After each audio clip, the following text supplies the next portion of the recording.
have to go. Just don't leave without me. Of course, I could just write whatever you tell me, but if I wanted to stay cooped up in a dusty room, I'd still be sleeping through lectures at the academy. Right. So, that's our first party member that we've had a chat with. Honorial. Who are you? The elf looks straight at you through the tangled hair falling over her face. Hey, you're an adventurer, right? Seeking your fortune in the stolen lands? You aren't the only one of your kind here. Take my advice. Keep your eyes open and watch your back. Sometimes the ones who call themselves your friends are more dangerous than your enemies. Judging by the elf's voice, it's obvious you started the day with a jug of wine. Who are you? Honorial Eight Eyes. Once upon a time, I was famous throughout Absalom, city at the centre of the world. Honorial Eight Eyes of the Reckless Six. Well, glory passes quickly. A few miserable decades later, no one recognised you on the street anymore. What a shame. What are you doing here? I sit here waiting for adventurers who are in need of help. We may be sitting here in a backwoods tavern, but in Absalom I have a lot of friends who are eager to make a few coins. They have brave hearts but shallow pockets. A little gold would be welcome to change for them. I could send them a message and they will come from Absalom through a portal. If you're interested, just give me a sign and we'll arrange everything right away. Also, I can summon the tutors from the Pathfinder Society, who can retrain you and your companions. They're quite willing to do this for free the first 3 times you request their services. After that, the price for retraining will gradually increase. Such is the way of doing business with all new clients. So the Pathfinder Society is a globe-spanning organisation based out of Absalom. The membership consists primarily of Pathfinders, adventurers who travel throughout Golarion, usually inconspicuously, and explore, delve, otherwise experience the lesser-seen parts of the world. They send journals documenting their travels back to their venture captains, who also assign them new missions and suggest new places to explore. The most exciting and illuminating of these journals are compiled in the Pathfinder Chronicles, an ongoing series of books that collect the history and mystery of Golarion for its membership and the general public. Okay. Why are you called Eight Eyes? Once long ago, I could spot an enemy and pin him to the wall before he could even think of attacking. Some said I had 8 eyes and looked all around at once, though it seems I've outlived my nickname. And Ariel stretches her arm forward, her trembles noticeably. I've been drinking so much lately, it's best I don't test my skills too often. Would you like to join me? No. I've got enough things to do already. You better manage on your own. Famous Pathfinder here in the middle of nowhere? Why? You want to know how one could exchange the life of the Pathfinder for this sorry drunken rat hole? You lose all your friends because of one scumbag, and then you'll understand. I was the only one to return from the final campaign of the Reckless Six, and whatever is left of me can't be called a seeker anymore. Here's the story. Our leader, Vermelt, was the best of us. Wise, brave, friends with everyone. One of those friends, Adivian Adresant, sent him a disturbing letter. He'd stumbled upon mention of some ancient books on the art of necromancy. Secrets like those are best left hidden forever. Trust me, I've seen what that kind of magic can do. To make a long story short, these volumes were supposedly hidden in the catacombs of Gallows Spire. We decided the books should be retrieved and kept safe by the Society. We gathered in a tavern, discussed the expedition, then proceeded to Ustalav.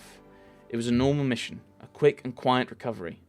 But everything turned out to be much more complicated. We barely made it through the Witchgate Forest, all those terrible living trees, undead druids and their arches of bone. It was a miracle we managed to make it out alive. We'd chosen Wrenchurch to stop at. It was marked on Vermelt's map as a safe enough haven to hole up in and lick our wounds. How I wish that had been true. Vermelt was the first to perish. He was attacked by one of the monsters hiding in the stables. It tossed him about like a feather and threw him down an ancient well. His shout echoed for a long time, and I didn't hear the sound of him landing, and then... Enough. I shouldn't have gotten into this. Who am I to stir up others' feelings with all my chatter? We'd better forget about it for now. Maybe I'll tell you more some other time, but not today. Well, we will leave her there. Svetlana!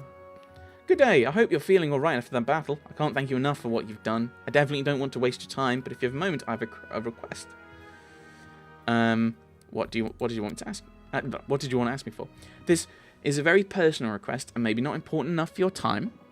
I'll completely understand if you say no, but the first time the Staglord's thugs came here demanding money, they also took my wedding ring. Just tore it off my hand. It's just a trinket, really, but it meant so much to me. I remember every moment of the day Oleg came to me, that ring in hand, to ask if I'd marry him. I was standing in a fancy dress on the stairs of my father's home, fearing that I'd misheard something, or that I'd say something stupid and everyone around would laugh. If you happen to find my ring among the bandits' possessions, please bring it back to me. It's easy to recognise. My name is engraved inside the band. There is one more thing. Among the bandits, there's a dark-haired woman who wields dual axes. She's not bad in a fight. In fact, she can be extremely dangerous and cruel, but please, I beg you, show her mercy if you have the chance. I can't promise anything, but if I do come across your ring, I will return it. I appreciate your effort to put into it. Any effort you put into it. I will leave that. Yes, new quest. So I could have a chat with... Oh, I've only got 2 more companions. Let's do a loop round. Tread lightly. I'm in a few instances. Oh, hello. The old well has been renovated and cleaned. It even has a new roof.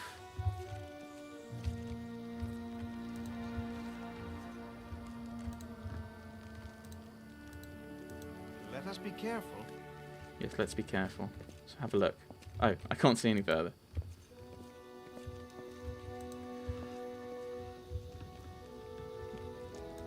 So I'm chucked with Boken and Oleg.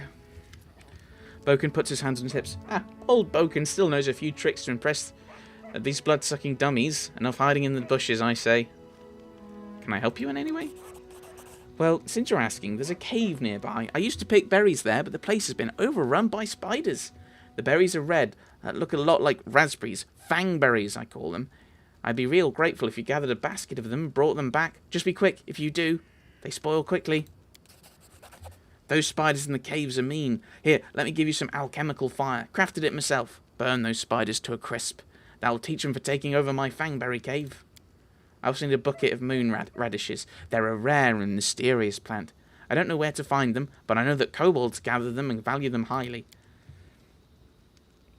It's not a huge deal, really. I'd do it myself if I were younger, but if you're willing, I'll pay you. 3 potions for the berries and a purse full of coins for the radishes. Why do you need fangberries and moon radishes?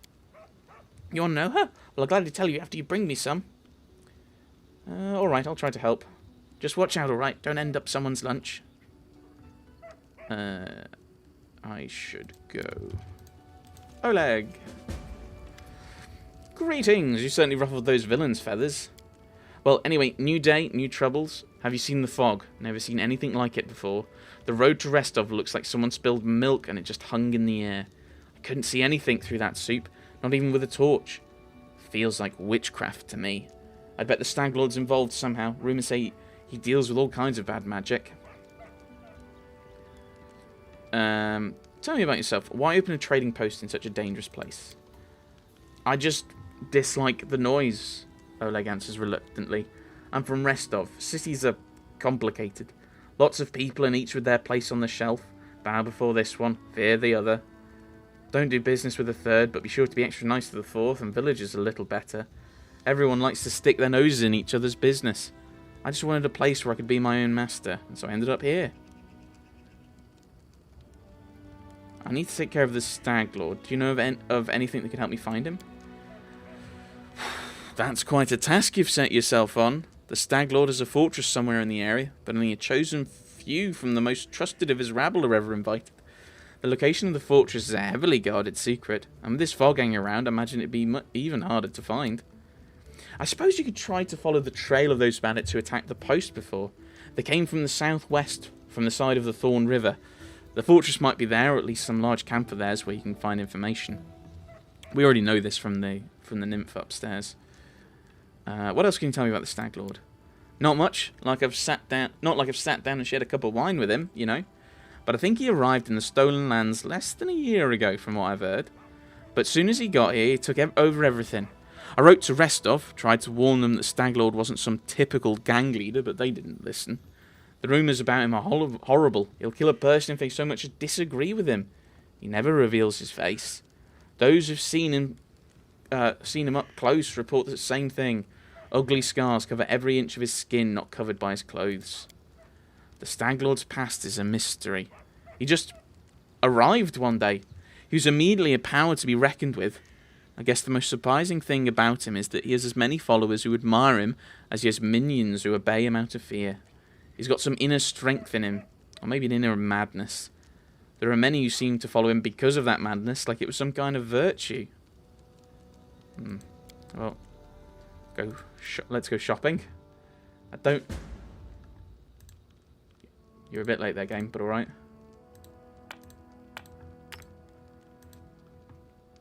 Various bits and pieces. We can sell the ring.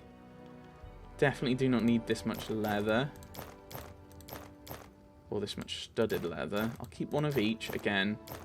Because I don't know what a companion will want.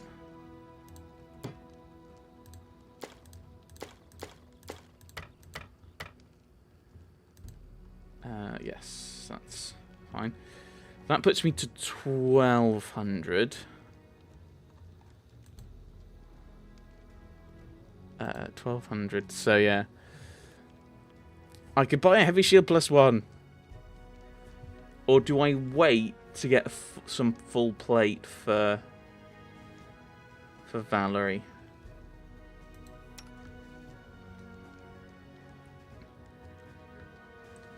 Because that's right. I'm gonna have.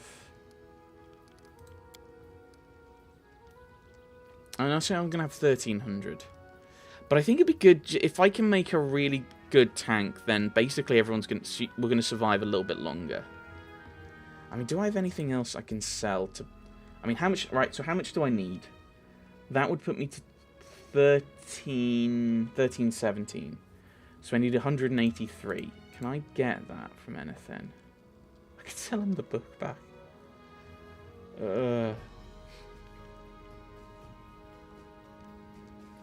183. Right, 100. What did I say? 183. Right, we'll sell one of them because I don't need that. Oh, actually, no. There's a better way to do this. I need. So this is 1,500. 7. So it's 659. So I need this to be 659.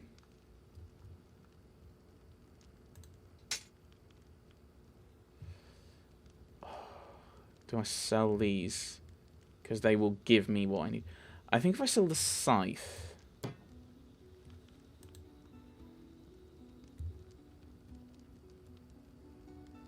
I mean, the thing is, the medium is probably going to be...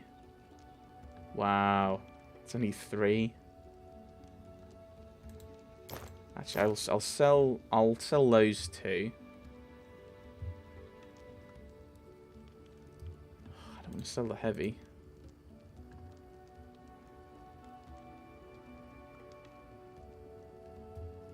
The sign scroll of Raised Dead. But I want to. Yeah, I definitely want to hold on to that.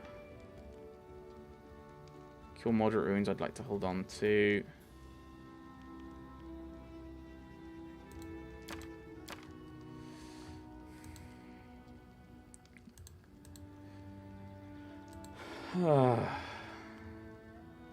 Do I just sell the mace?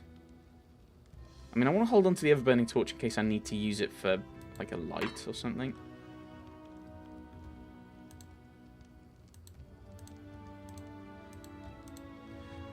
And then if I get that, I think I will do that now.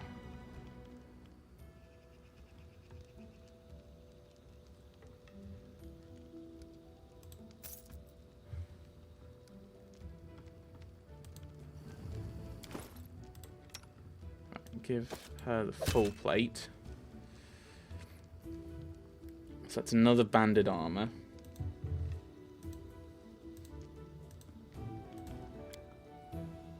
But having gotten rid of so I could sell this banded armor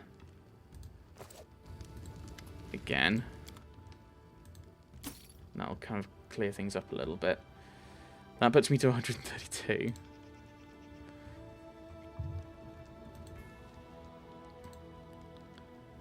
So yeah, so this is... So that's now gone. Was that... So, yeah, 133. So I'm all the way down here now. So there's not a lot. It's just stuff I've sold to him. Really. Or, yeah. It's stuff I've sold to him or ingredients. So we'll just take that. Right.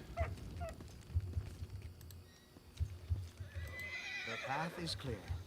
It is clear. Okay. I think she looks better in the plate anyway, doesn't she? You just look strange. She doesn't look like a barbarian in chain. But alright. Let's chat with Valerie. Greetings, Valerie sighs. Everything is well, I hope? I'm ready for new orders. Tell me about yourself. What exactly would you like to know? I was born to a noble family, although I didn't remain long on the family estate. My father sent me to the Order of the Eternal Rose, but I left once I realised it didn't match my principles. Oh, that's Shellen. Oh dear. This is going to get awkward, isn't it? So let's go down, because here's the thing: is like, realise it didn't fit. The next logical thing would be to ask about why she left. But I think we'll just go down. Where are you from? I was born in Brevoy, but in fact, I've never seen much of the country. I spent my childhood on a remote estate owned by my noble family. My father is a respectable philanthropist and benefactor of the Church of Shellen. He's also a renowned private collector and a great admirer of the arts. My mother saw to my education personally. From my early years, I learned good manners, how to behave at the dinner table, and the proper form of words for every occasion. I also learned the difference between true nobles and low-born upstarts, and I learned how to treat each of them properly. Our home was always under the protection of several paladins of Shellen. My father has donated a handsome sum to the order. One of them, a man of venerable age with a grey beard, once let me touch his shining armour. I still remember the admiration I felt when I touched the cold, polished steel. She smiles. Of all the memories of my childhood, that one is somehow the warmest. Why were you sent to the Paladin Order of the Eternal Rose? As you can imagine, from my first days I was surrounded by crowds of servants and nannies who never stopped praising my heavenly beauty. The Paladins of Shellen who used to visit our house echoed these praises. In the end, general consensus overwhelmed my father's better judgment. When I turned 6, I was brought to the Church of Shellen and told that this would be my new home. Don't pity me though, I beg of you. Many who hear the story immediately assume my parents were cruel and had no love for their child. My parents had respect for me. They taught me something that supported me all of my life. A sense of self-esteem. Besides, they didn't abandon me. Once every 6 months, they would come and visit me at the Order of the Eternal Rose. We had some tea and then had an hour to walk around the garden. Then they would take their leave, as etiquette demanded.